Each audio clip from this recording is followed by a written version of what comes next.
On Wednesday, September 20th, the 1 million March for Children took place across Canada, with the latter being a multi-faith and multi-ethnic protest for greater parental consent in schools and against the teaching of gender ideology to children. The marches saw thousands from coast to coast, including in Ottawa, the capital of Canada, and I decided to go down there and to talk to some people and ask them why they were attending this march. Right, so what brings you here to the million-person march?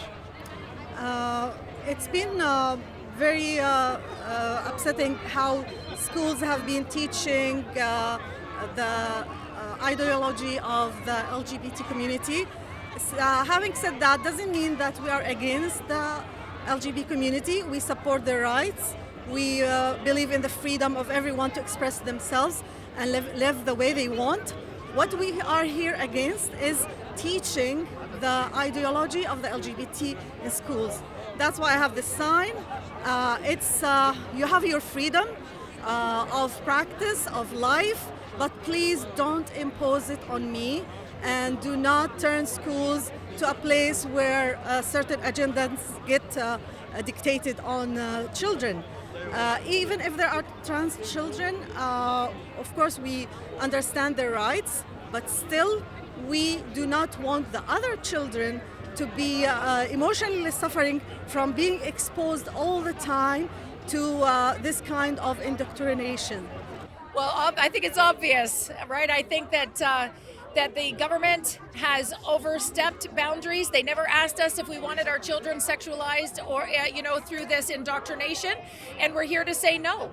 And I feel like every single Canadian citizen who is against it should be standing up right now while we have the floor, saying get that curriculum, get all of that indoctrination out of our curriculum, taking a stand for righteousness. I'm literally here just for the kids. I want them to leave our kids alone, teach them math and English, leave the rest to the parents. That's my message. Just leave us out of it. You do what you want with your life and just leave everything out. That's it. I know that this animal has been brewing for a long time. I have many friends in British Columbia that have tried to talk to the teachers. They've tried to talk to the school boards. Their mics get turned off. They're treated terribly. And I knew that I needed to be in Ottawa. I formed a relationship with the Muslim community here. I came out with Laura Lynn, Tyler Thompson. I wanted to meet Kamel, because this is a moment in time where all the religions and races need to come together. And so I just thought I need to get on a plane and come here.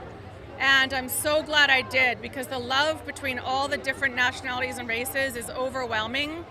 And I'm in Vancouver all the time.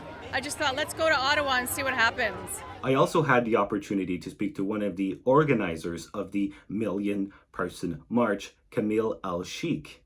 Here's what he told me. The media has been trying to say that this is a fringe movement. There's not a lot of people that support this. Do you think this is kind of like the silent majority kind of waking up and just saying, not we're anti-anything, we just want parental rights? Oh, we're definitely not anti-anything. So let me make something clear here.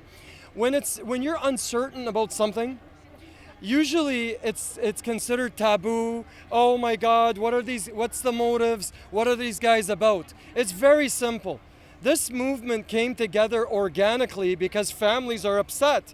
You had mosques organized protests. Events like the million-person march, which were smeared by the legacy media, are why we need independent, non-government funded media like True North.